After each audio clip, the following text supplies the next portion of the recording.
यशस्वी प्रधानमंत्री और विश्व के सर्वाधिक लोकप्रिय नेता और जिनका उत्तराखंड की धरती से एक असीम स्नेह है और उत्तराखंड के लोगों का भी जिन पर एक विश्वास है, वो हम सब के बीच में आ गए हैं।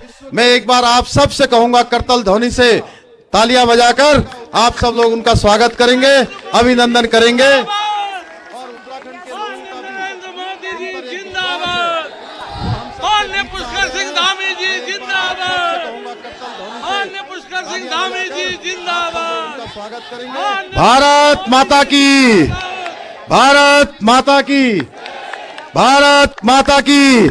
नरेंद्र मोदी जी जिंदाबाद, नरेंद्र मोदी जी जिंदाबाद। हर हर हर हर। भाइयों बहनों, अभी हमारे बीच में हम सब लोग जिनको सुनने के लिए यहाँ पर एकत्र हुए हैं, हमारे देश के यशस्वी प्रधानमंत्री नरेंद्र मोदी जी, उनका संबोधन कुछ ही देर बाद हमको प्राप्त होने वाला है।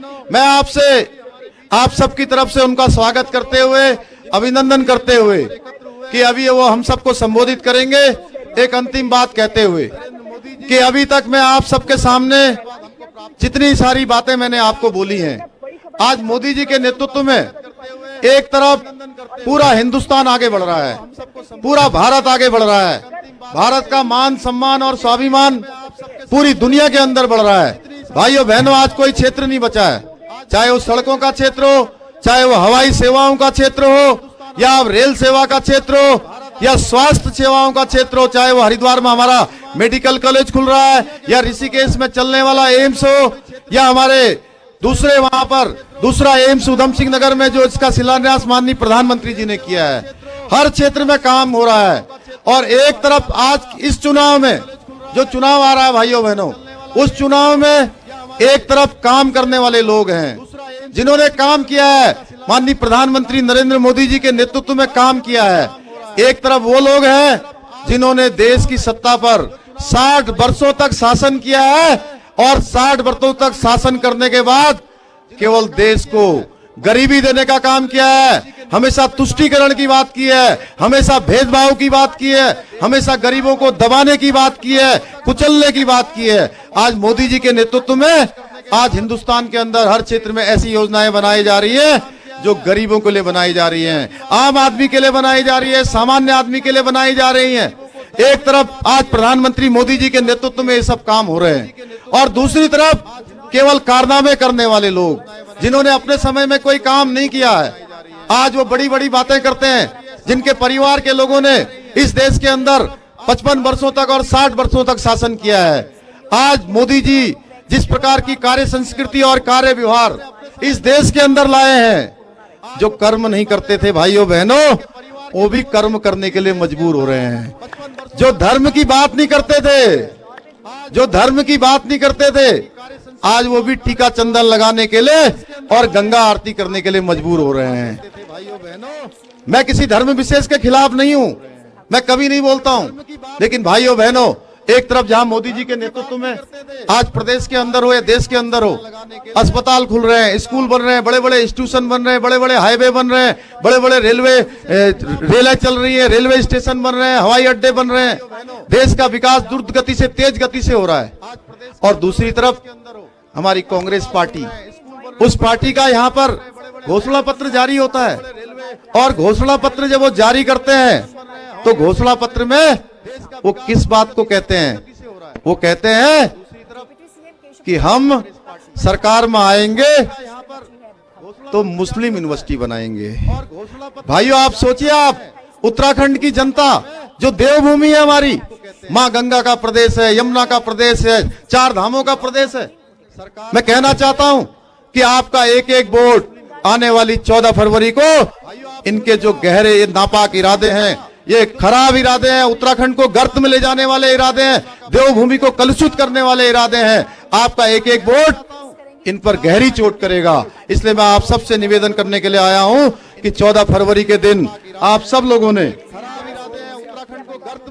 कमल के फूल वाला बटन दबाना है।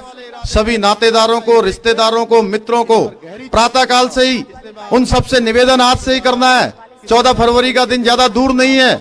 ऐसी सरकार बनानी है भाइयों बहनों, जो डबल इंजन की सरकार माननीय मोदी जी की सरकार के साथ चले। और एक छोटा इंजन यहां से भी भेजना है, सारे इंजन मिलकर, जैसे पिछले 5 सालों में काम हुआ है, 1.5 लाख करोड़ से भी ज्यादा की योजनाएं यहां के लिए स्वीकृत हुई है, वो सारी योजनाएं आगे बढ़ेंगी। हमारा ये पूरा लक्सर क्षेत्र आगे बढ़ेगा, हमारा ये हरिद्वार क्षेत्र आगे बढ़ेगा, हमारा उत्तराखंड आगे बढ़ेगा, हमारा भारत मोदी जी के नेतृत्व में आगे बढ़ेगा। मैं यही आप सबसे निवेदन करते हुए माननीय प्रधानमंत्री जी का एक बार अपने हृदय की गहराइयों से अभिनंदन करते हुए, 3 जगह पर भी इसी प्रकार की रैलियां हमारी हो रही हैं, सुल्तानपुर, मिक्कापुर, निरंजनपुर, और सभी लोग प्रधानमंत्री जी को पूरे 56 स्थानों पर हम सब लोग ऐसे सुन रहे हैं। मैं पुनः आप सबका धन्यवाद करते हुए, माननीय प्रधानमंत्री जी का अभिनंदन करते हुए उनसे अनुरोध करता हूं कि हम सबको अपना संबोधन दें, अपना आशीष वचन दें। बहुत बहुत धन्यवाद। एक बार खड़े होकर हाथ जोड़ता हूँ, एक बार खड़े होकर माननीय मोदी जी और धामी का अभिवादन करें तालियों के साथ। माननीय मोदी जी, प्रधानमंत्री जी का, माननीय पुष्कर सिंह धामी जी का हाथ जोड़ता हूँ आप सबसे, ताली बजाकर। धन्यवाद माननीय। उत्तराखंड के विकास अभियान का नेतृत्व कर रहे हैं युवा और ऊर्जावान मुख्यमंत्री श्रीमान पुष्कर सिंह धामी जी, भाजपा के मेरे सभी कार्यकर्ता साथी और इस देवभूमि के लाखों मतदाता भाई और बहनों, हरिद्वार की पवित्र धरती पर आध्यात्मिक तपस्या भी होती है और राष्ट्र रक्षा का यज्ञ भी चलता है। यहां पास में ही रूड़की के कुंजा बहादुरपुर में राजा विजय सिंह के नेतृत्व में 1822 में आजादी का बिगुल बजा था। मैं इस परंपरा को प्रणाम करते हुए सबसे पहले हमारे भूतपूर्व सीडीएस जनरल बिपिन रावत जी, जो हमारे उत्तराखंड का धरती का गौरव, आज मैं बिपिन रावत जी को नमन करता हूं। मैं हर उस वीर को नमन करता हूं जिन्होंने उत्तराखंड की धरती से प्रेरणा लेकर देश के लिए अपना सर्वोच्च बलिदान दिया। भाई और बहनों, आज हरिद्वार के जन जन में जो जोश है, भाजपा को लेकर जो भरोसा है, उससे साफ है कि उत्तराखंड का आशीर्वाद पूरी तरह से भाजपा के साथ है। पुष्कर सिंह धामी जी के नेतृत्व में पूर्ण बहुमत की डबल इंजन सरकार एक बार फिर तय है। उत्तराखंड की पारखी जनता भली भांति जानती है कि ये चुनाव उत्तराखंड राज्य का सपना पूरा करने वाले और उत्तराखंड के निर्माण को छल साजिश से रोकने वालों के बीच में है। एक और भारतीय जनता पार्टी है जिसने अपनी सरकार में आने के तुरंत बाद अटल बिहारी वाजपेयी जी के नेतृत्व में उत्तराखंड राज्य बनाया। दूसरी ओर वो लोग हैं जिन्होंने उत्तराखंड के निर्माण को रोकने के लिए हर संभव षड्यंत्र किया, जितने हो सकते थे रोड़े अटकाए। तो आप मुझे बताइए, जो लोग उत्तराखंड को राज्य के रूप में देखना ही नहीं चाहते थे, वो उत्तराखंड का विकास होते देखना चाहेंगे क्या?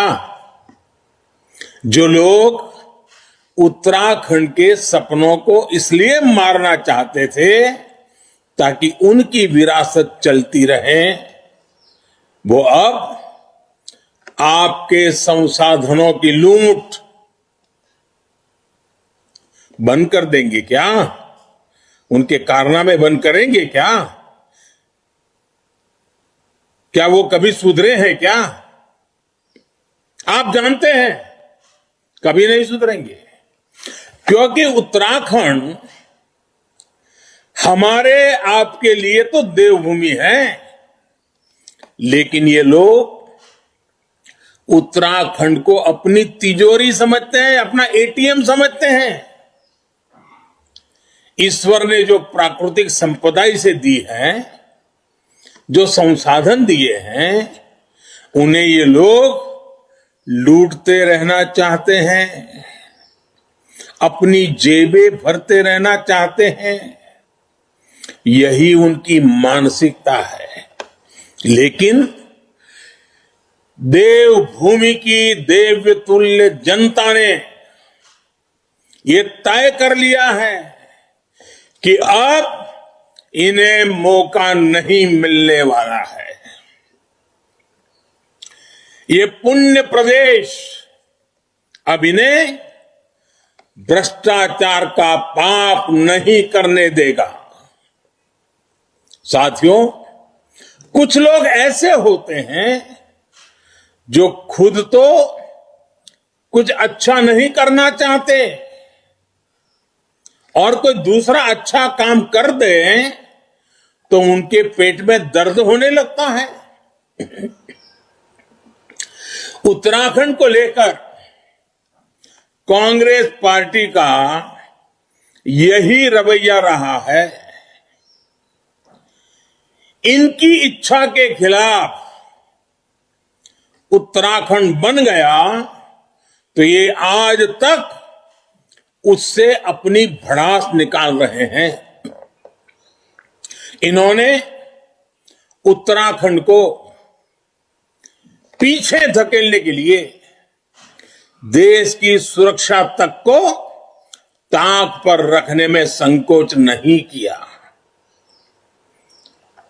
ये राज्य हमारा बॉर्डर स्टेट है। यहाँ के गांव दूसरे देश की सीमा से जुड़े हुए हैं, इसलिए यहाँ का विकास, यहाँ का इंफ्रास्ट्रक्चर यहाँ के लोगों के जीवन के लिए नहीं, देश की अखंडता के लिए भी जरूरी है, राष्ट्र रक्षा के लिए भी जरूरी है। लेकिन इतने दशकों तक कांग्रेस वालों ने क्या किया? जहां थी उस इलाके को जानबूझकर सबसे पिछड़ा बनाए रखा। अब भाजपा की सरकार सीमावर्ती गांवों में प्राथमिकता के आधार पर विकास, इस बजट में भी वाइब्रेंट विलेज नाम से एक योजना का ऐलान किया गया है। इस योजना के तहत सीमावर्ती गांवों में संसाधन और सुविधाएं बढ़ाई जाएगी ताकि वहां पर्यटन भी बढ़े। साथियों, जिस पार्टी की स्ट्रेटेजी विकास न हो, इसी सोच वाली हो, वो अब लाख वायदे कर लें, अगर सत्ता मिल गई तो क्या करेंगे ये पूरा हिंदुस्तान जानता है, उत्तराखंड ज्यादा जानता है। इन्होंने पाप किया है उत्तराखंड के सपनों का गला घोंटने का। इन्होंने पाप किया है विकास की दौड़ में उत्तराखंड को दशकों पीछे धकेलने का। इन्होंने अक्षम्य पाप किया है देश की सुरक्षा को दांव पर लगाने का। मैं जानता हूं उत्तराखंड इन्हें कभी क्षमा नहीं करेगा। इसलिए आने वाली 14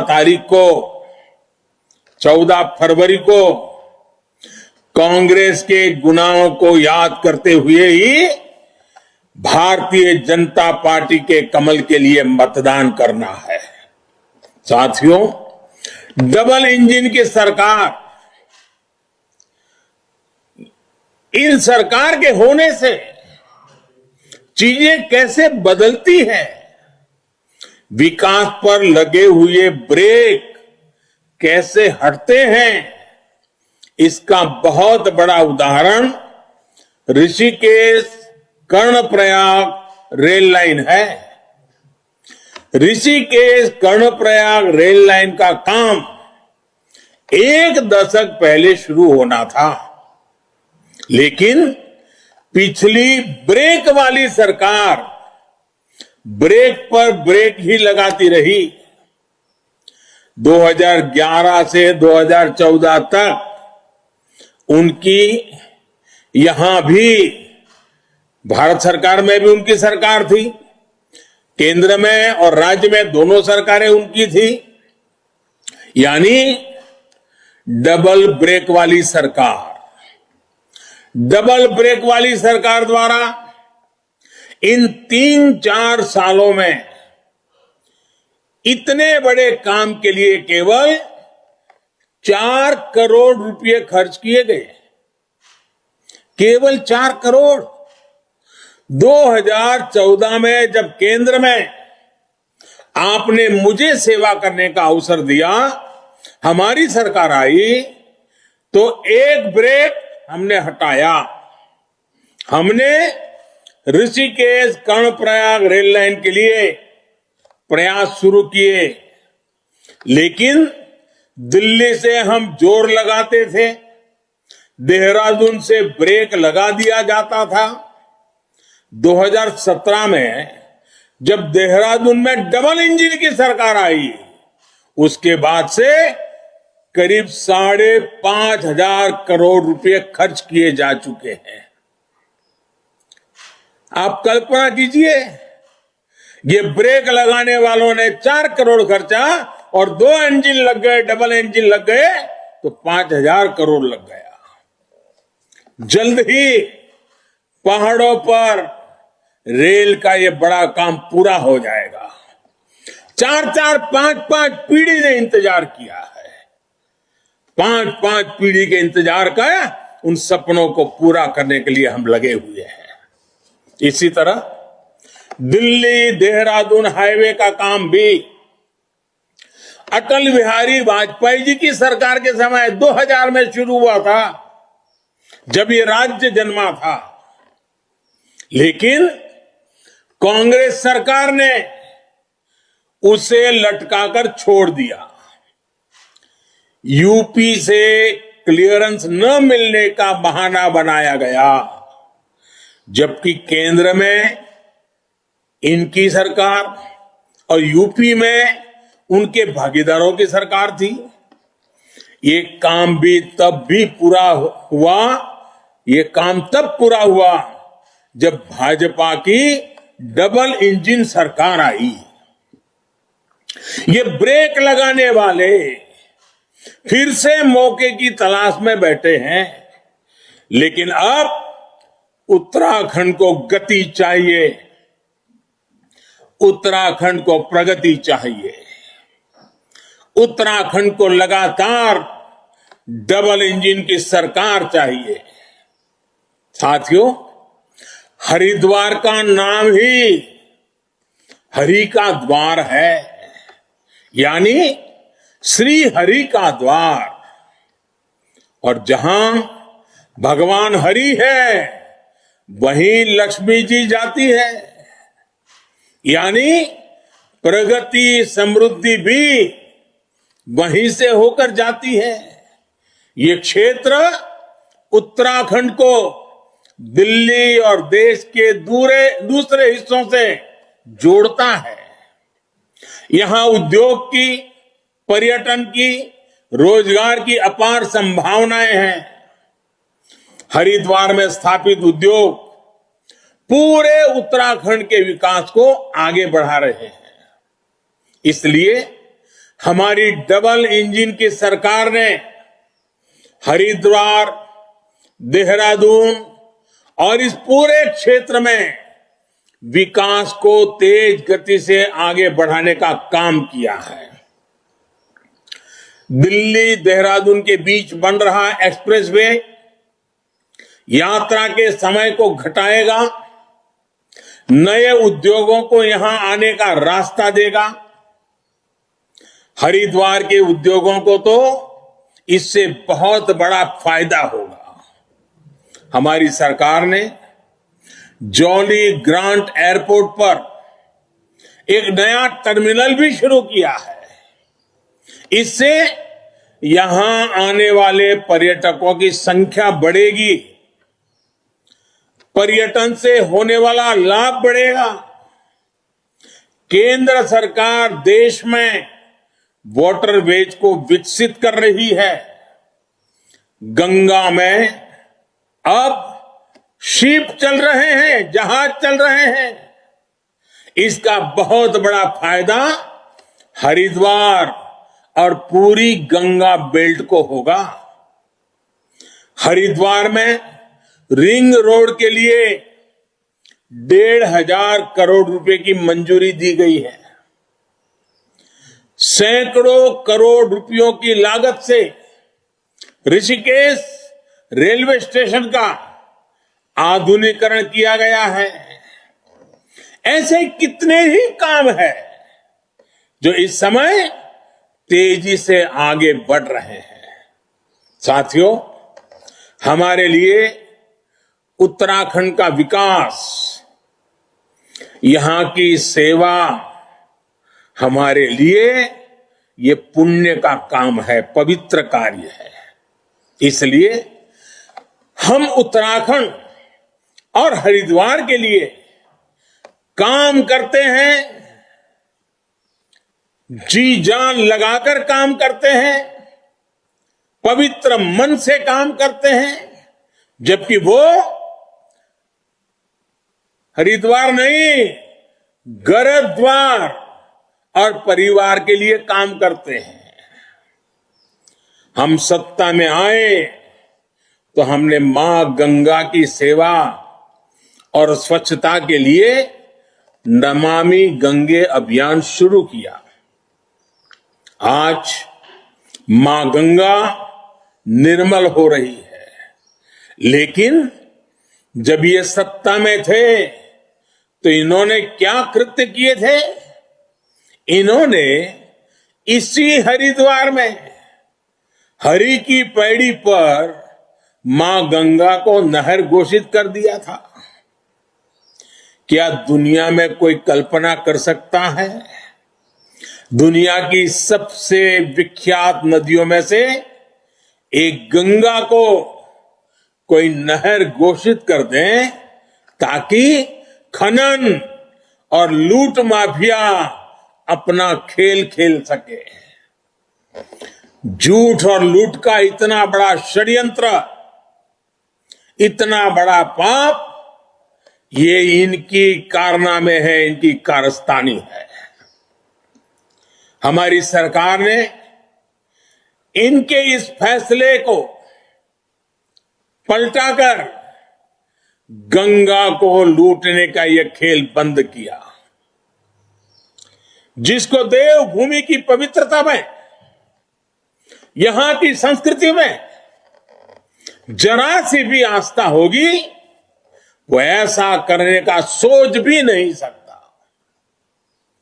उत्तराखंड की जनता ने इनके पापों की सजा इन्हें दी, लेकिन इनकी मानसिकता बदल नहीं रही है। ये पवित्र देवभूमि में अब तुष्टीकरण का जहर घोलने की कोशिश कर रहे हैं। कांग्रेस नेता यूनिवर्सिटी के नाम पर जो तुष्टीकरण यहां कर रहे हैं, वो उत्तराखंड के लोगों की आंख खोलने के लिए काफी है। इसके पहले सत्ता में थे तब भी इन्होंने उत्तराखंड की संस्कृति और पहचान को बिगाड़ने के लिए कई खेल खेले थे। हरिद्वार के लोगों से बेहतर इस बात को और कौन जानेगा। मैं आपको बताना चाहता हूं, यूपी में योगी फिर आ रहे हैं और योगी जी जब आते हैं तो अपराधी माफिया भागते हैं। यहां अगर कांग्रेस सरकार होती तो यूपी से भागकर ये अपराधी कहां जाते? इसी इलाके में आकर के अपना ठिकाना बना लेते। यहां उनकी खातिरदारी भी हो जाती क्योंकि वोट बैंक पे काम आ जाता। इसलिए अभी हम बचे हुए हैं। ऐसे लोगों की एंट्री बंद है और इसलिए सतर्क रहना है। कांग्रेस को फिर से मौका नहीं देना है। साथियों, जिन्होंने दशकों तक पहाड़ों के लिए एक काम नहीं किया, वो अब नए नए नारे लेकर के आ रहे हैं। अगर इन्होंने पहले हमारे 4 धामों की सुध ले ली होती तो उत्तराखंड के पर्यटन और प्रगति के रास्ते खुल जाते, न कि लोगों को पलायन करना पड़ता। केदारनाथ में पुनर्निर्माण का काम भी तेज गति से तब शुरू हो सका जब डबल इंजन की सरकार बनी। आज केदारनाथ को अपने गौरव के अनुसार भव्यता भी मिली है और श्रद्धालुओं का मनोबल भी बढ़ा है। लेकिन मेरे उत्तराखंड के भाइयों बहनों, अभी जो इतना हुआ है अच्छा लग रहा है, संतोष हो रहा है, लेकिन मेरे लिए तो इससे भी आगे बढ़ना है। मुझे और ज्यादा काम करना है। इस भूमि से मेरा विशेष नाता है। लेकिन अगर ब्रेक वाले कोई बैठ गए तो आपके मन में जो सपने जगे हैं ना, उसको पूरा करना किसी के लिए भी मुश्किल कर देंगे। भाइयों बहनों, पर्यटन ठप होने से राज्य को जो नुकसान हो रहा था वो फिर से पटरी पर लौट रहा है। ये वो काम है जो डबल इंजन सरकार ने किया है। जो काम हो रहे हैं वो भी आपके सामने हैं। आज हमारी सरकार 12,000 करोड़ रुपए खर्च करके 4 धाम प्रोजेक्ट का काम कर रही है। जिन इलाकों में कई महीने पहुंचना मुश्किल होता था, वहां के लिए ऑल वेदर कनेक्टिविटी वाली रोड्स बनाई जा रही है। इस बार के बजट में केंद्र सरकार ने उत्तराखंड जैसे राज्यों के लिए पर्वतमाला परियोजना की घोषणा की है। इससे पहाड़ों पर विकास के नए युग का आरंभ होने जा रहा है। आने वाले समय में यहां पर्यटन बढ़ेगा, रोजगार बढ़ेगा और युवा अपने सपनों को पूरा कर सकेंगे। साथियों, विकास तभी होता है जब वो जन सामान्य तक पहुंचे, उनके जीवन को बेहतर कर सके। पहले पहाड़ों पर इलाज की सुविधा नहीं होती थी, शिक्षा नहीं होती थी, पीने के लिए पानी खत्म होता जा रहा था, लेकिन सुध लेने वाला कोई नहीं होता था। हमारे अटल जी ने पहली बार ऋषिकेश में एम्स की घोषणा की थी। आज उत्तराखंड में नए अस्पताल खुल रहे हैं, मेडिकल कॉलेज खुल रहे हैं, गरीबों के मुफ्त इलाज के लिए आयुष्मान योजना है, प्रधानमंत्री आवास योजना के जरिए गरीबों को अपना घर मिल रहा है। पहाड़ों पर सबसे मुश्किल जीवन माताओं बहनों का होता है। उन्हें पानी लाना होता था तो कई कई किलोमीटर पैदल चढ़कर पहाड़ियों पर चढ़ चढ़ करके बड़ी मुश्किल से ला पाते थे। खाना बनाने के लिए पहाड़ चढ़ करके लकड़ी काट करके ढो करके लाना पड़ता था। लेकिन हमारी सरकार ने उज्ज्वला योजना के जरिए उन्हें मुफ्त गैस सिलेंडर दिया है। जल जीवन मिशन के जरिए आज घर घर पाइप से पानी पहुंचाने का काम तेज गति से चल रहा है। यह संभव तभी हो रहा है क्योंकि राज्य में भाजपा की सरकार है। हमारे प्रयासों में रोड़े नहीं लगाए जा रहे हैं, ब्रेक नहीं लगाई जा रही है, ऊपर से उसे आगे बढ़ाने में कंधे से कंधा मिलाकर के दोनों सरकारें काम करती है। राज्य सरकार खुद भी बहन बेटियों के लिए गश्यारी योजना और महालक्ष्मी योजना जैसे कल्याणकारी प्रयास कर रही है। किसानों को भी बिना किसी दलाली के किसान सम्मान निधि जैसी योजनाओं का लाभ मिल रहा है। सरकार ऑर्गेनिक खेती के लिए भी विशेष अभियान चला रही है। पहाड़ों पर तो ऑर्गेनिक खेती के लिए अपार संभावनाएं हैं। ये मूवमेंट हमें आगे भी बनाए रखना है। साथियों, उत्तराखंड की स्थापना को 21 साल हुए हैं। 21 साल का हमारा युवा उत्तराखंड वैसे ही नौजवान और बड़े सपने लेकर के आगे बढ़ रहा है। अगले 3-4 साल बाद उत्तराखंड अपने 25 साल पूरे करेगा। और मैंने केदारनाथ की पवित्र धरती से कहा था कि यह दशक उत्तराखंड का दशक है। मौका जाने मत दीजिए साथियों। राज्य को इस महत्वपूर्ण मुकाम पर धामी जी के नेतृत्व में, भारतीय जनता पार्टी के नेतृत्व में केंद्र और राज्य सरकार मिलकर के आपके सपनों को पूरा करने के लिए कृतनिश्चयी है। इसलिए यह जरूरी है कि अगली सरकार ईमानदार हो, संकल्प लेकर के चलने वाली हो, मेहनत करने वाली हो और युवा नेतृत्व वाली हो।